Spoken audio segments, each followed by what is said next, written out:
উন্নয়নের পাঁচালী পথশ্রী প্রকল্পের উন্নয়নের কথা তুলে ধরা হলো বেতুয়ারি কাঁঠালবেড়িয়াতে তৃণমূলের পক্ষ থেকে বৃহস্পতিবার 2টা নাগাদ।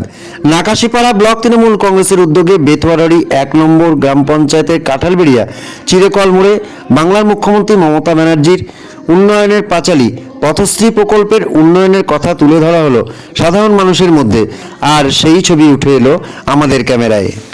বৃদ্ধি পেয়েছে বলে সেই কাপড়ের দোকানে গিয়ে জিনিসটা কিনছে, সেই কাপড়ের দোকানদার খুচরো ব্যবসায়ী যেমন লাভবান হচ্ছেন, তেমনি আজকে যে পাইকারি ব্যবসাদার তিনি লাভবান হচ্ছে, যে কারখানায় তৈরি হয়েছে সেই কারখানার মালিক লাভবান হচ্ছে, যে শ্রমিক এটা তৈরি করেছে সে লাভবান হচ্ছে।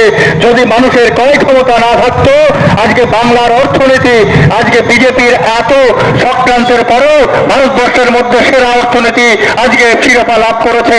সাধারণ মানুষকে অর্থ সাহায্য করে এই সরকার আজকে সফল হয়েছে। সেজন্য আসুন মানুষের মধ্যে দেখবেন যে এই 90 দফা উন্নয়ন প্রকল্প থেকে নজরটাকে অন্যদিকে ঘুরিয়ে নেবার জন্য ওই বিজেপি এসে নানা ধরনের গল্প করবে, মিথ্যে ছবি দেখাবে, ওই বাংলাদেশের গল্প বলবে, পাকিস্তানের গল্প বলবে, কিন্তু সেই গল্প শুনে আমাদের কাউরির পেট ভরবে না। বিজেপির কোন নেতা উন্নয়নের কথা বলে না, তারা বিভাজনের। तो देखो ये खबर कितनी खूबसूरत है।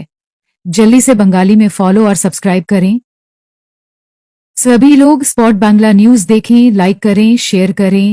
ডক্টর এপিজে আব্দুল কালাম বিদ্যানিকেতন 2026 শিক্ষাবর্ষের জন্য ভর্তি চলছে। স্থান নাগাদিবাজার ইউনিয়ন ব্যাংকের পাশে। ক্লাস নার্সারি থেকে 5ম শ্রেণী। অল্প খরচে আধুনিক সুবিধা, অভিজ্ঞ ও দক্ষ শিক্ষিকা দ্বারা পাঠদান, নিয়মিত পরীক্ষা নেওয়া হয়, দুর্বল শিক্ষার্থীদের আলাদা ক্লাস দেওয়া হয়, কম্পিউটার, নাচ, গান, আবৃত্তির মতো অতিরিক্ত কার্যক্রম পরিচালনা করা হয়, হিন্দি এবং আরবি অতিরিক্ত বিষয় হিসেবে পড়ানো হয়। আমাদের স্কুলের ছাত্রছাত্রীরা পড়াশোনার পর উচ্চশিক্ষার জন্য বিভিন্ন নামি দামি মিশন এবং নামী স্কুলে ভর্তি হওয়ার সুযোগ পেয়ে থাকে।